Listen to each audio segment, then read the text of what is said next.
வணக்கம், நான் உங்கள் நண்பன் அப்பாஸ். இன்றைக்கி நம்ம பார்க்க போகிறது ஒரு படத்தோடைய ரிவ்யூ தான். என்ன படம்னு பார்க்குறதுக்கு முன்னாடி நம்ம ஸ்கை ஷோ டைமுக்கு லைக் பண்ணுங்கள், கமெண்ட் பண்ணுங்கள், சப்ஸ்கிரைப் பண்ண மறக்காதீங்க. ஃப்ரெண்ட்ஸ் அண்ட் ஃபேமிலிக்கு தட்டிவிடுங்க. இன்றைக்கி நம்ம ஸ்கையில் பறக்க போகிற படம் டார்க். ஒரு பேய் படமாக, ஒரு ஹாரர் படமாக, ஒரு சைக்காலஜிக்கல் படமாக வந்திருக்க நம்ம டார்க் படத்தை பற்றி தான் பார்க்க போகிறோம். நம்ம டேரக்டர் வந்து நம்ம என்ன சொல்கிறது, புதுசான ஒரு ட்ரை பண்ணுறதுன்னு சொல்லிட்டு பயங்கரமாக ட்ரை பண்ணியிருக்கிறாரு நம்ம கல்யாண் ஜெகன். ப்ளஸ் வந்து மியூசிக் வந்து மனு ரமேஷ் தான் பண்ணியிருக்கிறாரு. சூப்பரான ஒரு படமாக வந்திருக்கு. நம்ம பாக்யராஜ் சார் வந்து சப்போர்ட்டிங் ரோலில் நடிச்சிருக்கிறார். ப்ளஸ் வந்து அஜய் தான் புதுசாக ஹீரோவாக பண்ணியிருக்கிறார் இந்த படத்தை.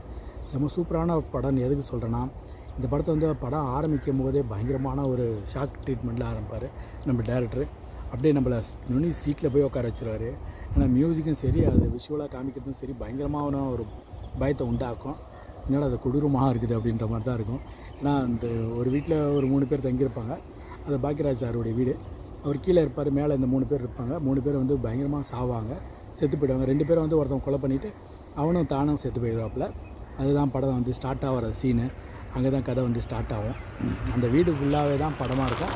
நல்லாவே எடுத்து வச்சுருக்காரு. செம சூப்பரான மியூசிக்கு, செம சூப்பரான விஷுவலாக காமிச்சு வச்சுருக்காரு. நல்லா என்ன சொல்கிறது, செம டக்கரான ஒரு படமாக இருந்துச்சு.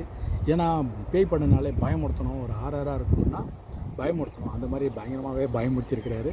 மியூசிக்கும் சரி, விஷுவலாகவும் சரி, நல்லாவே பயமுறுத்தியிருக்கிறாங்க நம்மளை.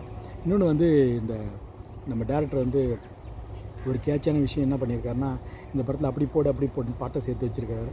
அது கொஞ்சம் ஒரு ஹைலைட்டான விஷயமா இருக்குது. ஆனால் பேய் படம்னாலே பயங்கரமான ஒரு ஹாரராக இருக்கணும். அதேமாதிரி வந்து அந்த பையன் வந்து கிளைமேக்ஸில் என்ன ஆச்சுன்னு பார்த்தா, அது என்ன ஆகுன்றது வந்து கிளைமேக்ஸை பார்த்தா தான் தெரியும். ஆனால் சூப்பரான கிளைமேக்ஸை முடிச்சு வச்சுருப்பாங்க. நம்ம ஒன்று நினச்சிட்டு இருப்போம், ஆனால் கிளைமேக்ஸ் வேறு மாதிரி முடியும். கண்டிப்பாக போய் தேட்டரில் போய் என்ஜாய் பண்ணிப்பாங்க. நம்ம ஸ்கை ஷோ டைமுக்கு லைக் பண்ணுங்கள், கமெண்ட் பண்ணுங்கள், சப்ஸ்கிரைப் பண்ண மறந்துடாதீங்க. மீண்டும் நம்ம சந்திக்கும் வரை நான் உங்கள் நண்பர் அப்பாஸ்.